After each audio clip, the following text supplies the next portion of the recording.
OnePlus இப்போ அவங்களோட புது OnePlus 7 Pro flagship phone launch பண்ணியிருக்காங்க.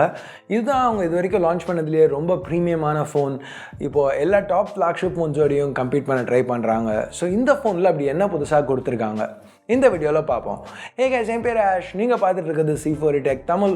வீடியோ பிடிச்சிருந்துச்சுன்னா மறக்காமல் கீழே இருக்க thumbs up button, subscribe, bell icons இதெல்லாம் ப்ரெஸ் பண்ணுங்கள். இப்போ நம்ம வீடியோக்கு போவோம். ஸோ OnePlus 7 Pro இப்போ நம்ம OnePlus 6 மாதிரியே ஃபுல்லாக கிளாஸில் தான் பில்ட் பண்ணியிருக்காங்க. ஆனால் இந்த தடவை முன்னாடி பின்னாடி ரெண்டுமே 3D கிளாஸ் கொடுத்துருக்காங்க. ஸோ ரெண்டுமே கொர்லா கிளாஸ் தான். ஆனால் இந்த கர்வ் கிளாஸ் கொடுத்துருக்கிறதுனால ஒரு சாம்சங் Huawei ஃப்ளாக்ஷிப் ஃபீல் கிடைக்குது. முன்ன பின்ன ரெண்டுமே கிளாஸ் அப்படியே கர்வ் ஆகி மெல்ட் ஆகுது கையில். ஸோ OnePlus 7 Pro இது வரைக்கும் வந்த OnePlus ஃபோன்ஸ் எல்லாத்தோடையுமே ரொம்ப ஒரு டிஃப்ரெண்ட்டான ஃபீல் கொடுக்குது கையில். ஸோ OnePlus இந்த தடவை அவங்க டிசைனை ரொம்பவே இம்ப்ரூவ் பண்ணியிருக்காங்க. பேக்லேயும் ஒரு டைப் ஆஃப் கிரேடியன்ட் இருக்குது. ஸோ பார்க்குறதுக்கு நல்லா இருக்கு. இது நெபுலா ப்ளூ வேரியன்ட் நீங்க பார்த்துட்டு இருக்குது. இது மட்டும் இல்லாமல் ஒரு மிரர் கிரே, ஆல்மண்ட் இந்த கலர் ஆப்ஷன்ஸும் கொடுக்குறாங்க. OnePlus 7 Pro OnePlus 60யோட ஓவரால் பெருசாக இருக்குது. லென்த், வித், திக்னஸ், வெயிட் எல்லாமே அதிகம் தான். வெயிட் ஆக்சுவலாக 200 கிராமோட அதிகம். அதனால ஒரு கையில் இது ஈஸியாக யூஸ் பண்ண முடியாது. ப்ளஸ் இது கிளாஸ் பில்டுங்கிறதுனால ஈஸியாக வழுக்கவும் செய்யும். ஆனால் கையில் ரொம்ப பல்கியாக இருக்குதுன்னு சொல்ல முடியாது. ஏன் இவ்வளோ பெருசாக இருக்க ஃபோன் அப்படின்னு பார்த்தீங்கன்னா, இங்கே 6.67 இன்ச் டிஸ்பிளே கொடுத்துருக்காங்க. இந்த தடவை நாட்ச் எதுவும் கிடையாது. இது ஃபுல்லாக ஸ்க்ரீன் தான். நாட்சை ரிமூவ் பண்ணுறதுக்காக இந்த தடவை அந்த செல்ஃபி கேமராவை ஃபோனுக்கு டாப்பில் எடுத்துகிட்டு வந்திருக்காங்க. இது ஒரு motorised pop-up camera, 16 mega pixels, f2.0, சோனியோட IMX 471 sensor. சரி, இப்போ நம்ம திருப்பி அந்த டிஸ்பிளேக்கு வருவோம். இது ஒரு AMOLED பேனல், QHD ப்ளஸ் ரெசல்யூஷனோட வருது. அதனால ரொம்ப ஷார்ப்பாக இருக்கும். அது மட்டும் இல்லாமல் 90 Hz ரெஃப்ரெஷ் ரேட்டோடையும் வருது. ஸோ ரொம்பவே ஸ்மூத்தாகவும் இருக்கும்.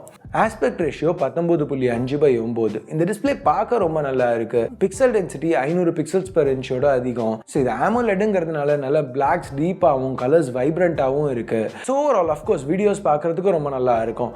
பட் அது மட்டும் இல்லாமல் நார்மலாக எதுக்கு ஃபோனை யூஸ் பண்ணாலுமே இங்கே அந்த நாட்ச் இல்லாதது ப்ளஸ் அந்த 90 Hz ஸ்மூத் ரெஃப்ரெஷ் ரேட் இருக்கிறதுனால ஃபோனை யூஸ் பண்ணுறதுக்கு ரொம்ப நல்லா இருந்துச்சு. எக்ஸ்பீரியன்ஸ் ரொம்பவே நல்லா கொடுத்துருக்காங்கன்னு சொல்லலாம். ஸோ இங்கே நோட் பண்ண வேண்டிய ஒரு விஷயம் என்னென்னா, பேட்டரியை சேவ் பண்ணுறதுக்காக உங்களுக்கு தேவைன்னா அந்த ரெஃப்ரெஷ் ரேட்டை 60 Hzக்கு மாற்றவும், ரெசல்யூஷனை கீழே ஃபுல் HD ப்ளஸ்க்கு குறைக்கவும் OnePlus ஆப்ஷன்ஸ் கொடுத்துருக்காங்க. ஸோ இந்த OnePlus 7 Proல இன்னும் ஹெட்ஃபோன் ஜாக் கிடையாது. ஆனால் இந்த தடவை OnePlus Type-C to 3.5 mm converter கூட பாக்ஸில் இன்க்ளூட் பண்ணலை. இதை தான் ஆப்பிள் கிட்டேருந்து இவங்க கற்றுக்கிட்டாங்க. போன ஜென்ரேஷன் லான்ச் பண்ண ஐஃபோன்ஸில் ஆப்பிள் கன்வெர்ட்டரை இன்க்ளூட் பண்ணுறதை நிறுத்தினாங்க. ஸோ இப்போ OnePlusம் நிறுத்திட்டாங்க. எத்தனையோ விஷயம் கற்றுக்கலாம். இது ஏன் எனிவே இங்கே ஸ்டேரியோ ஸ்பீக்கர்ஸ் கொடுத்துருக்காங்க. ஸோ OnePlus 7 Proல இது ரொம்பவே நல்லா இருந்துச்சு. சவுண்ட் அவுட்புட் ரொம்ப நல்லா இருந்துச்சு. அலர்ட் ஸ்லைடர் திருப்பி எடுத்துகிட்டு வந்திருக்காங்க. இன்டிஸ்பிளே ஃபிங்கர் பிரிண்ட் ஸ்கேனரும் இதில் இருக்குது. ரொம்பவே ஃபாஸ்ட்டாக இருந்துச்சு. பின்னாடி இப்போ ட்ரிபிள் கேமரா செட்டப் இருக்குது. ப்ரைமரி எல்லா ஃபோன்ஸ்லேயும் வர மாதிரி 48 மெகா பிக்சல் கேமரா, சோனியோட IMX 586. ஆனால் இந்த ஃபோனில் இது f1.6 லென்ஸோடு வருது. இதில் ஆப்டிக்கல் இமேஜ் ஸ்டெபிலைசேஷன் இருக்குது. செகண்டரி ஒரு 8 மெகா பிக்சல் சென்சர், f2.4 லென்ஸோட இது 3x ஆப்டிக்கல் ஜூமோட வருது. இதுலேயும் OIS இருக்குது.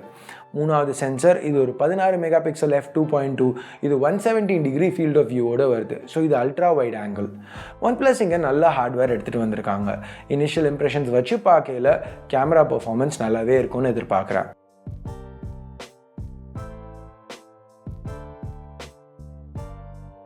லோ லைட்னு வரையில் அவங்க நைட்ஸ்கேப் ஆப்ஷனை திருப்பி எடுத்துகிட்டு வந்திருக்காங்க. அதுலேயும் பர்ஃபார்மன்ஸ் நல்லா இருக்க மாதிரி தான் தெரியுது. வீடியோன்னு வந்தால் 4K 60 FPS வரைக்கும் இங்கே EIS, OIS ரெண்டுமே இருக்குது. ஸோ மற்ற சேஞ்சஸ்னு பார்த்தா எதிர்பார்த்த மாதிரியே இங்கே OnePlus 7 Proல Snapdragon 855 சிப் எடுத்துகிட்டு வந்திருக்காங்க. ஸ்டோரேஜ் 128 இல்லை 256 GB UFS 3.0. அது கூட 6, 8 இல்லை 12 GB ரேம். எஸ், இந்த தடவை 12 GB வரைக்கும் ரேம் எடுத்துகிட்டு வந்திருக்காங்க. பேட்டரி கெப்பாசிட்டியும் இன்க்ரீஸ் பண்ணியிருக்காங்க, 4000 mAh. ஸோ இங்கே டிஸ்பிளே சைஸ் அதிகமாகி ப்ளஸ் ரெஃப்ரெஷ் ரேட் இன்க்ரீஸ் பண்ணி ரெசல்யூஷனும் இன்க்ரீஸ் பண்ணதுனால பேட்டரி கெப்பாசிட்டி இன்க்ரீஸ் பண்ணுறது எதிர்பார்த்த விஷயம் தான். வாட் சார்ஜ் 30 நம்ம ஏற்கனவே மெக்லாரன் எடிஷன் OnePlus 60ல் பார்த்தோம்ல. ஸோ அதை ஸ்டாண்டர்டைஸ் பண்ணியிருக்காங்க OnePlus 7 Proல. சாஃப்ட்வேர்னு வரையில் Oxygen OS 9.5, Android 9 Pie மேலே பில்ட் பண்ணியிருக்காங்க. இதில் தான் OnePlus 7 Pro ரன் ஆகிட்டு இருக்கு. Oxygen OS எப்போவுமே ரொம்ப ஃபாஸ்ட்டாக தான் இருந்திருக்கு. இங்கே Snapdragon 855ஓட கம்பைன் ஆகையில் வேறு என்ன எதிர்பார்க்க முடியும், ரொம்ப ஃபாஸ்ட்டாக தான் இருக்குது. OnePlus ஒரு சில புது ஃபீச்சர்ஸும் இங்கே எடுத்துகிட்டு வந்திருக்காங்க. ஒரு ஸ்க்ரீன் ரெக்கார்டர் ஆப்ஷன், நிறைய கஸ்டமைசேஷன் ஆப்ஷன்ஸ், ஆக்சன்ஸ், தீம்ஸ் இதெல்லாம் கஸ்டமைஸ் பண்ணுறதுக்கு, ப்ளஸ் ஒரு ஜென் மோட். இந்த மோடை யூஸ் பண்ணல ஃபோனை ஒரு 20 நிமிஷம் யூஸ் பண்ண விடாமல் இருக்கும். ஸோ இன்னும் கொஞ்சம் ஃபோன்லேருந்து மற்ற எல்லா விஷயத்துலையும் ஃபோக்கஸ் பண்ணுறதுக்கு. ஸோ இந்த மாதிரிலாம் எடுத்துகிட்டு வந்திருக்காங்க. ஸோ இப்போ ஃபைனலாக ப்ரைஸிங்னு பார்த்தா இந்த வீடியோ ஷூட் பண்ணுற டயத்தில் எனக்கு அஃபிஷியல் ப்ரைஸிங் தெரியாது. பட் எதிர்பார்க்குறது கிட்டத்தட்ட 50,000 ரூபாய்க்கு இது வரும் பேஸ் 6128 வேரியண்ட்டுக்கு அப்படின்னு பார்க்குறோம். எஸ், போன வருஷம் இந்த 38,000லேருந்து இப்போ 50,000க்கு OnePlus இன்க்ரீஸ் பண்ணுறது அதிகம் தான். பட் இந்த தடவை OnePlus 2 ஃபோன்ஸ் லான்ச் பண்ணுறாங்க, OnePlus 7, OnePlus 7 Pro. ஸோ அந்த OnePlus 7 எதிர்பார்க்குறது ஒரு 855, OnePlus 60 மாதிரியே ஒரு ஃபோன், ஆனால் 855ஓட லான்ச் பண்ண போகிறாங்க 38,000-40,000க்கு அப்படின்னு தான் எதிர்பார்க்குறோம். ஸோ அந்த ஃபோனை பற்றி தெரியாமல் இந்த ப்ரைஸ் ஹைக் பற்றி நான் பெருசாக பேச விரும்பலை. பட் வெறும் OnePlus 7 Pro மட்டும் ஒரு ஃபோனாக பார்த்தா இங்கே அவங்க கொடுத்துருக்க சேஞ்சஸ்க்கு மேபி ஒர்த்தாக இருக்கலாம் அப்படிங்கிற மாதிரி தோணுது.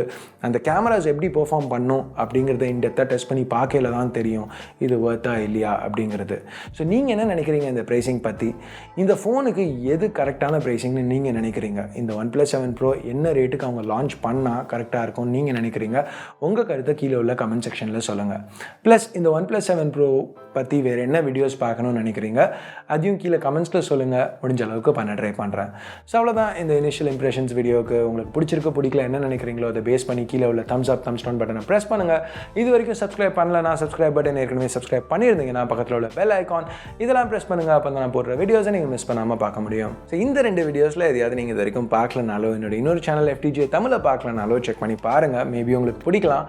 அடுத்த வீடியோவில் உங்களை திருப்பி சந்திக்கிற வரைக்கும் என் பேர் ஆஷ். நீங்கள் பார்த்துட்டு இருக்கிறது C4E Tech Tamil. Have a nice day. Bye.